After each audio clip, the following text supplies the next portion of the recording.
Yes हमारा next question है, दो पार्टनर हैं, दो अलग अलग कंडीशन दी हुई हैं।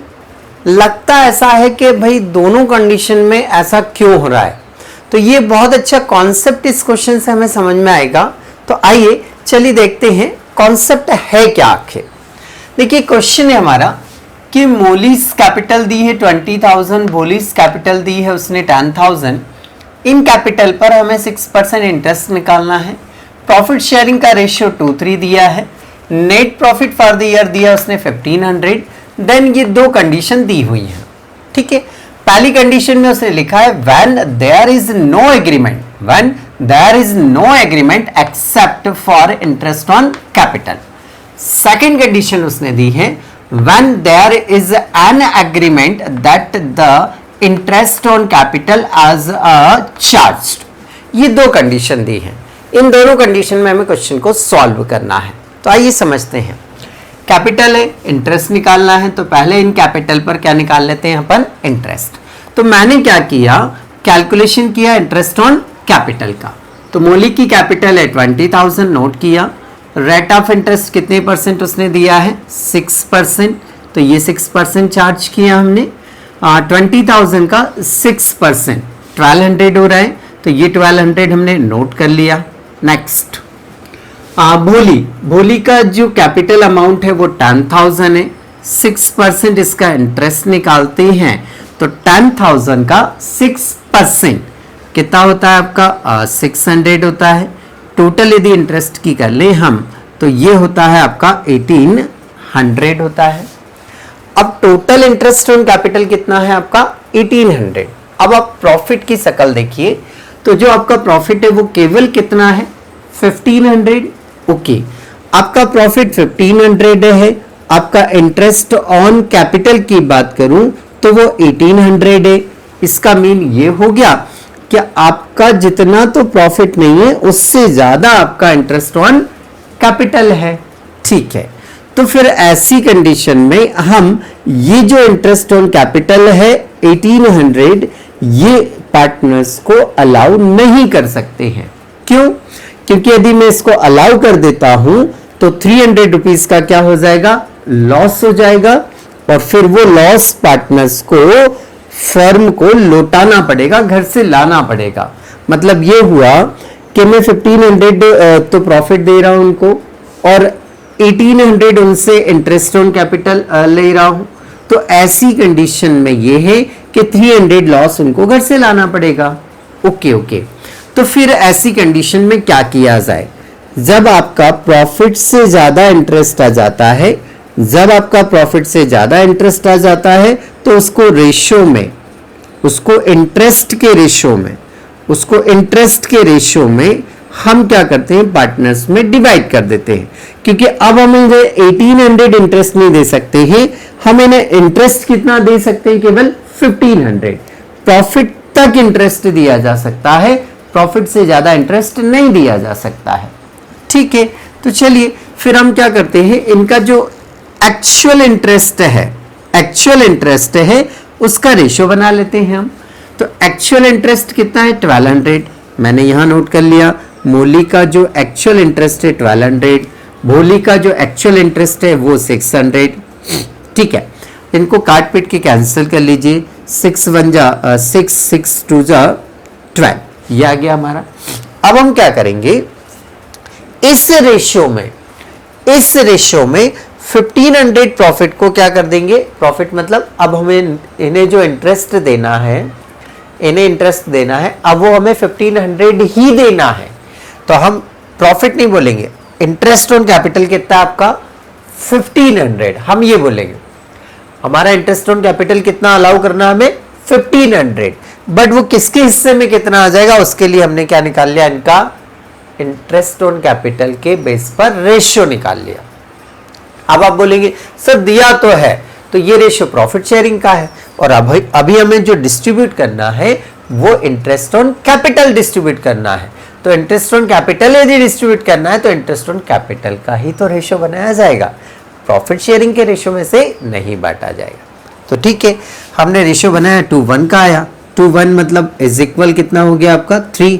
तो 2/3, तो 1500 को 2/3 करा तो 1000 आया, देन 1500 का 1/3 करा तो 500 आ गया आपका।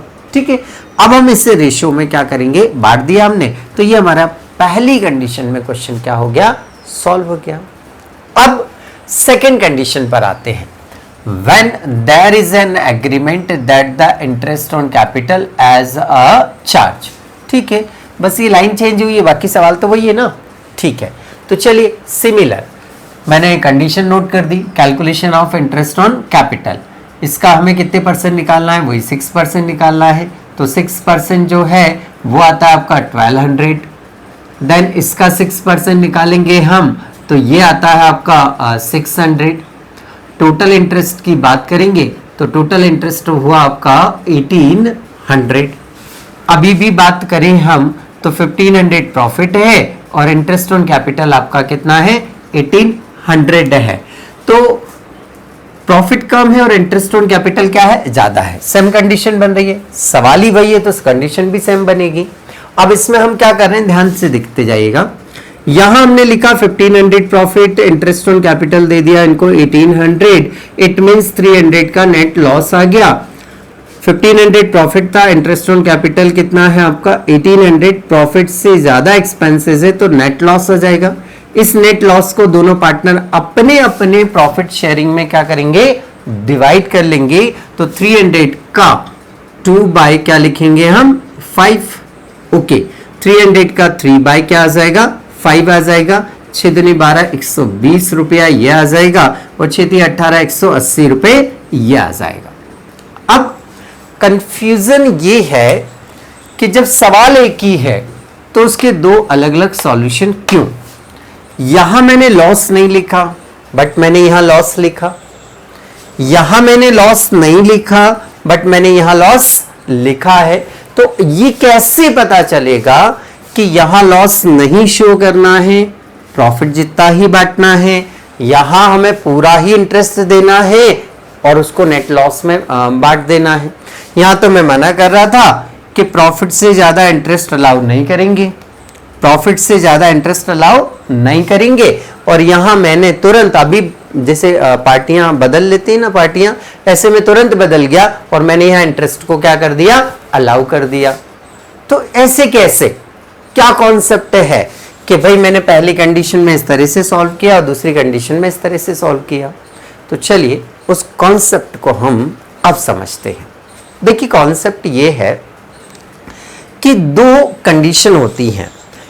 हो सकता है क्वेश्चन में वो ऐसा लिख दे, as an appropriation, as an appropriation या inadequate profit, as an appropriation या वो क्या लिख दे, इनएडिक्वेट प्रॉफिट। ये पहली कंडीशन। जब ऐसा कुछ लिख कर दिया हो, जब ऐसा कुछ लिख कर दिया हो तो उस कंडीशन में होता ये है कि हम प्रॉफिट से ज्यादा interest on capital, salary, commission etcetera जो जो अमाउंट हम पार्टनर्स को पे करते हैं, जो जो हम पार्टनर्स को फर्म की तरफ से पे करते हैं, वो प्रॉफिट से ज्यादा गिवन नहीं किए जाएंगे। क्योंकि इनएडिक्वेट का मीन्स ये होता है कि प्रॉफिट से ज्यादा आप नहीं दे सकते, इनसफिशिएंट आपके पास प्रॉफिट है। ठीक है, तो ऐसा यदि क्वेश्चन में लिखा है तो हम प्रॉफिट से ज्यादा नहीं अलाउ कर पाएंगे। तो पहली कंडीशन में हमने इस कंडीशन को अप्लाई किया, हम प्रॉफिट से ज्यादा उसे इंटरेस्ट ऑन कैपिटल अलाउ नहीं कर पाएंगे। मतलब इंटरेस्ट ऑन कैपिटल मुझे 1800 नहीं देना है, उसे कितना देना है, केवल 1500 देना है। अब वो देना कैसे, तो फिर इस इंटरेस्ट ऑन कैपिटल के रेशो में देंगे ताकि किसी के साथ कोई हम बोल सकते हैं कि ये नहीं बोले कि यार मेरे को ज्यादा और मेरे को कम मिला, इसलिए हमने जेन्युइन किया उसको, दोनों को उनके रेशो में ही क्या कर दिया, इंटरेस्ट ऑन कैपिटल के रेशो में बांट दिया। तो सबके साथ क्या हो गया, ये जस्टिस हो गया, जस्टिफाई हो गया। ठीक है। सेकेंड कंडीशन, यदि वो बोल रहा है एज ए चार्ज, मतलब वो ये बोल रहा है आप तो दो, चाहे लॉस हो जाए, मतलब फिर ये कंपलसरी हो जाता है, ये क्या हो जाता है, कंपलसरी हो जाता है कि चाहे प्रॉफिट हो ना हो, कुछ भी हो, आप तो इंटरेस्ट उनको पार्टनर को दो, आप सैलरी पार्टनर को दो, आप कमीशन पार्टनर को दो। तो एज ए चार्ज मतलब कंपलसरी आपको उसको देना ही देना है, भले लॉस हो जाए, लॉस होने के बाद पार्टनर से आप वापस मंगा लें, बट रूल ये है कि चार्ज मतलब फिर दो।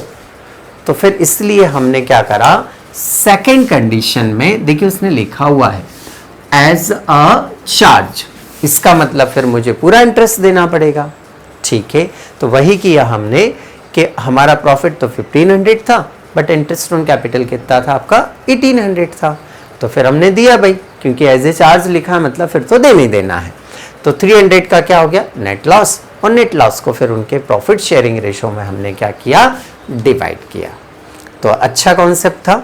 अच्छा, फिर एक और प्रश्न, सर क्वेश्चन में ऐसा और ऐसा ना लिखा हो तो क्या करें। हाँ ये भी सही है, बिल्कुल क्लियर ना लिखा हो कि वो एज एन एप्रोप्रिएशन है या एज अ चार्ज है, तो फिर हम क्या करेंगे, तो फिर ऐसी कंडीशन में इन एब्सेंस एनी इंफॉर्मेशन आपको अज्यूम करना है कि वो एज एन एप्रोप्रिएशन है या इनएडिक्वेट प्रॉफिट की कंडीशन है।